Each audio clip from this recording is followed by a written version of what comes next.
Okay, hello. What I'll do in this podcast is I'll take you through an extract from Kershaw's new book. It's called To Hell and Back, Europe 1914 to 1949. You can see the front cover of the book here, and the extract that I'm going to take you through is from pages 142 to 147. I'll take you through my notes to that particular section. Notice that the book was published in 2015, very, very recent. The advantage of using recent books, particularly by a reputable historian such as Ian Kershaw, of course, is highly quotable. Remember that in the exam you're strongly advised not to overquote, but an occasional quote, particularly from a good historian and from a recent historian, certainly will do you no harm at all. Okay, so let's get straight into this. Democracy survives in Germany. Okay, so I'll walk and talk you through my notes. I will scan the original and put it into the folder in Centre Zone, and I'll email you a copy of these notes as well. I'd strongly advise that you print these notes off and have them in front of you for highlighting as you play the podcast. Okay, so just literally take you through the key points. Okay, so as you can see, he starts off with information about the birth and early development of the NSDAP. Wherever I directly quote Kershaw, I'll put it into italics, and those are maybe little quotes that you might want to learn and think about how you could use them in essays.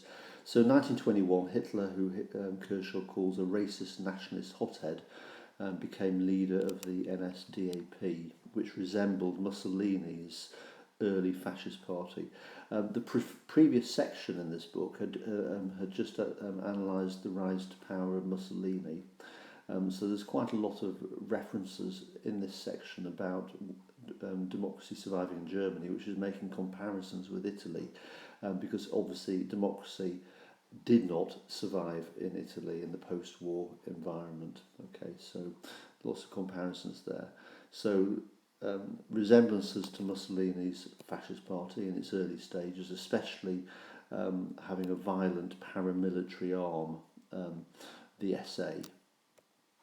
At this time, the Nazi Party differed little from that of similar extreme nationalist movements in Germany and indeed throughout the whole of Europe. Okay, so there was no real special attention given to the Nazis as being different from any other countless extreme right-wing nationalist movements that were in Germany at this time. Although small, the Nazi Party had built up, though, an expanding following in Bavaria. Nice little quote there again: a state with considerable regional autonomy, self-rule, within the German federal system. We know that it was a federal system, and since 1920, the bastion of national opposition.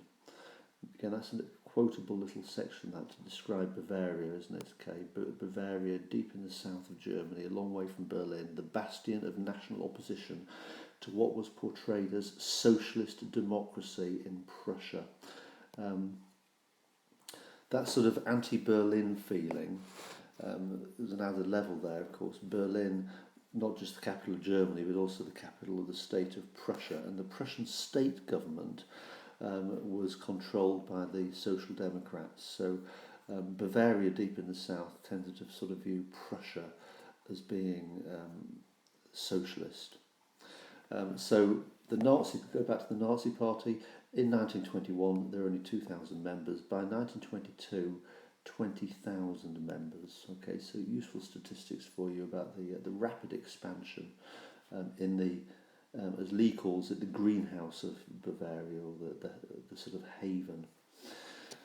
The situation changed in 1922 to 23, okay, and it changed in two ways from the viewpoint of Hitler and the Nazis and Bavaria. Mussolini's successful march on Rome, which happened in October 1922, and it was successful. That's the collapse of democracy in Italy.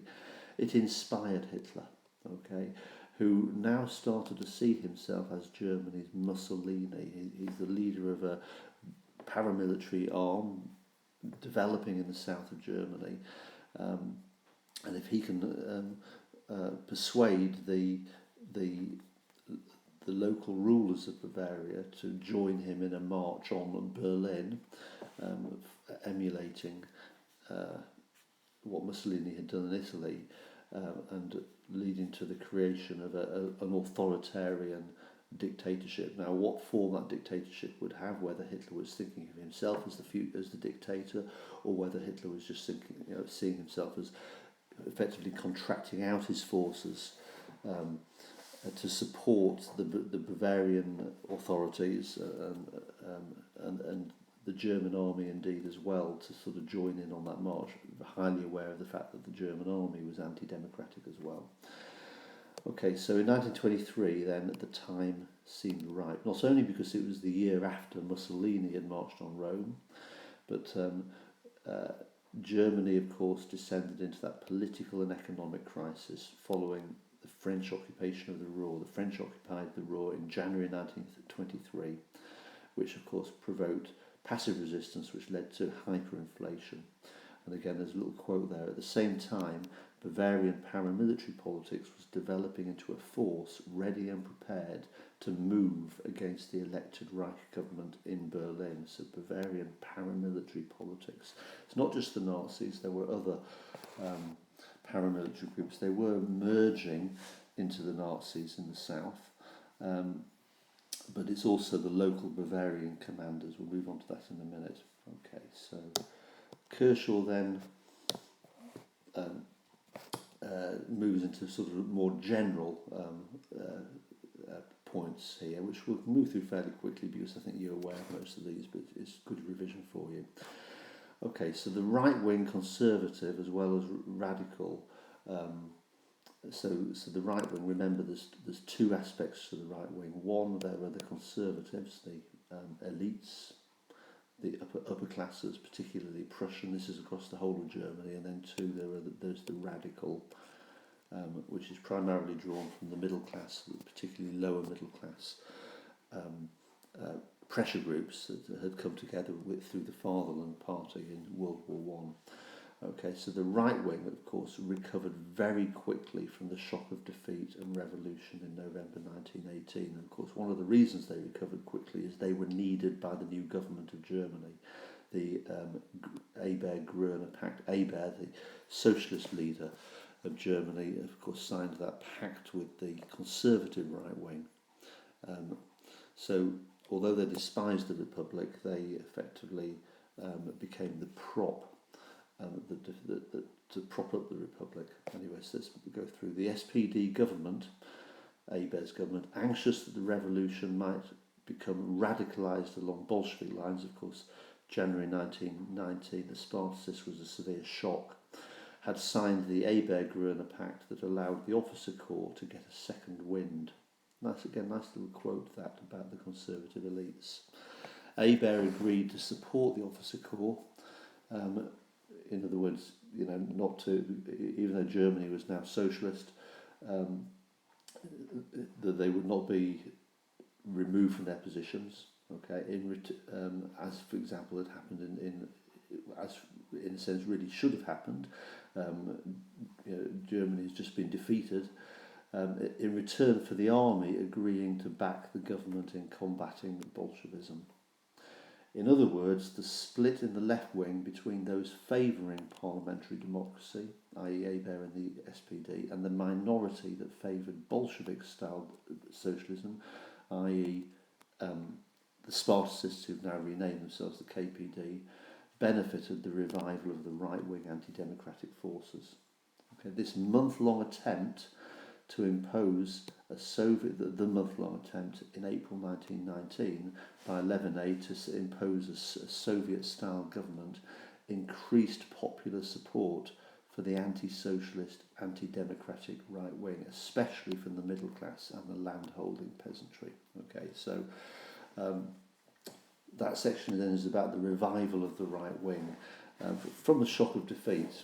Okay, through the Weber-Gruner Pact, and then of course there's the big scare of the failed Spartacist uprising, and again the failed Soviet-style government in Bavaria. So the first half of 1919 frightened the middle classes and the landholders, who rallied behind the extreme right wing. And then, of course, the Treaty of Versailles was signed, and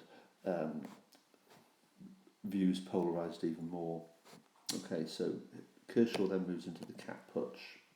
And this is an area which I think we just need to sort of strengthen a bit. So again, one of the reasons I was drawn to this particular chapter for you. So in March 1920, an extremist group within right-wing military circles felt strong enough to try to overthrow the government. Okay, they were led by Wolfgang Kapp, and he was a founding member of that pro-war lobby organisation called the Fatherland Party. Okay, that was annexationist during the war. Believed in Siegfriede, and also led by General Walter von Lüttwitz. Okay, the sort of inspiration behind the paramilitary Freikorps movement at the end of the war. Nice quote from Kershaw there. The putsch attempt proved a fiasco. It only lasted a week. Okay, so the putsch leaders fled to Sweden. Of course, it was foiled by the political left. Okay, you can use this as an example of Weber actually being able to take action to defend the Republic. Okay, and as Kershaw said, the political left was still capable of defending democracy, Weber and the Social Democrats, because a general strike was called by the trade unions, and the trade unions rallied behind moderate socialism, the moderate Social Democrats. Also foiled by the refusal of the civil service to carry out Kapp's orders. So again, that's a good example. The civil service, of course, was reactionary, it was right-wing, but they didn't want to be associated with the collapse of law and order. So even though they sympathised, the civil service, with what Kapp was doing, civil servants could see that this could beckon in complete collapse of law and order, and maybe even further more foreign intervention. Okay, so significantly though, the army had taken no attempt to suppress the uprising. It sort of captures its ambivalence. Okay, it's not sure. It sympathises with Kapp, but it is torn, and Kershaw develops this further. Okay, section D. Moving on, the threat from the left and the weakening of democracy. Okay, so two themes in this section. Okay, both linked. More than anything else, reparations, which were announced in 1921, and the resultant hyperinflation, which of course started to develop even before 1923, kept political tensions high during the years 1921 to 22. So in other words, the tensions didn't go away with the collapse of the Kapp Putsch. Okay, the Kapp Putsch collapsed in 1920, but then reparations cranked tensions up again, and you've got this polarisation. So political violence was never far away.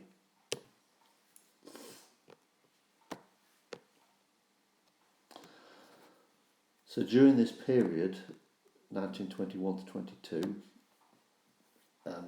indeed into 1923, there were many attempts by the radical left to seize power. Now this is where a lot of candidates are not strong, so it's worthwhile really learning these. There was, again, communist uprisings reappeared again in Saxony in spring 1921. Several days of fierce street fighting, eventually put down by the Prussian police. Another communist uprising in Saxony and in Thuringia in October 1923, just a month before the Munich Putsch, also put down by the army. So the Weber-Gruner Pact was sort of being regularly used. Weber was regularly calling upon the army to fulfil its commitment to help the Republic survive. A short-lived communist uprising in Hamburg in 1923 collapsed after clashes with the police, 40 dead.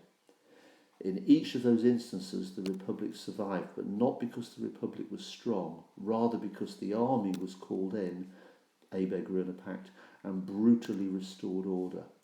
Nice little quote there. Dubious though its loyalty to the new democracy was, the army had turned into its essential prop. Very, very useful little quote, that one. Democracy was also weakening inside Parliament itself. It wasn't just happening on the streets, but inside Parliament, the mainstays of the new democracy, the three parties, you can see them listed there, the Social Democrats, the Catholic Centre and the Left Liberals, all of which had been very popular at the outset when the National Assembly had been elected with 80% of the support, has really dropped down to 44% in the elections of June 1920. And again, a nice little quote there by Kershaw. It was said that Germany was now a democracy without Democrats.